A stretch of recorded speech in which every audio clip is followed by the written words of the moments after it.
বন্ধ্যাত্বের হার কিন্তু পুরো ওয়ার্ল্ড জুড়েই অনেক বেড়ে যাচ্ছে, ধীরে ধীরে বাড়ছে। গত 2 যুগ আগেও কিন্তু আমরা এত বন্ধ্যত্বের হার দেখিনি। বাংলাদেশেও কিন্তু পাশাপাশি সেই অনুপাতেই বেড়ে যাচ্ছে বন্ধ্যত্বের হার। কিছু কিছু আমরা মেয়েদের ডক্টর, তাই মেয়েদের ব্যাপারে কিছু অ্যাওয়ার করতে চাই। আজকাল যে দেখা যাচ্ছে যে বেশিরভাগ মেয়ে তারা তাদের পড়াশোনা ক্যারিয়ার নিয়ে অসম্ভব ব্যস্ত, এবং সঠিক সময়ে হয়তো বিয়ে হচ্ছে কিন্তু তারা বাচ্চা নিতে চাচ্ছেন না। অনেক কাপলই ইদানিং দেখছি যে বিয়ে হয়ে গিয়েছে, ঠিকই আছে, তাদের 5 বছর, তারা হয়তো তাদের সেটেলমেন্ট দেশে করতে চান বা দেশের বাইরে করতে চান। সেটেলমেন্ট পুরোপুরি করার পরে তারা বাচ্চা নেওয়ার পরিকল্পনা করছেন।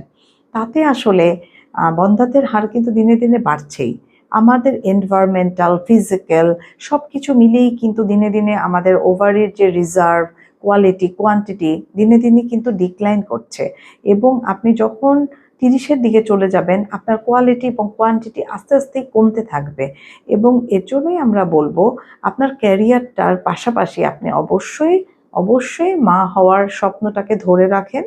আপনি কিন্তু আপনার কেরিয়ারটা 50 বছর পর্যন্ত টেনে নিয়ে যেতে পারবেন, কিন্তু আপনি কিন্তু 50 বছরে আপনার মাতৃত্বটা ধরে রাখাটা আপনার জন্য অনেক কঠিন হয়ে যাবে। এজন্য আসুন আমরা একটু অ্যাওয়ার হই।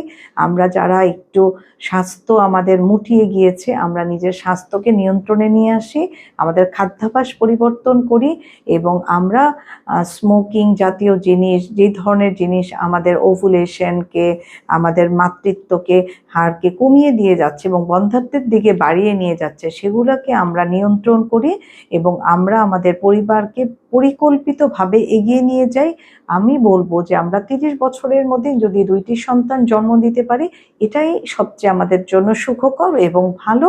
অবশ্যই আপনার কেরিয়ার পাশাপাশি আপনি চালিয়ে নিয়ে যেতে পারবেন, এবং একটি মেয়ে সমস্ত কিছুই পারে পরিবারের সহযোগিতার দ্বারা।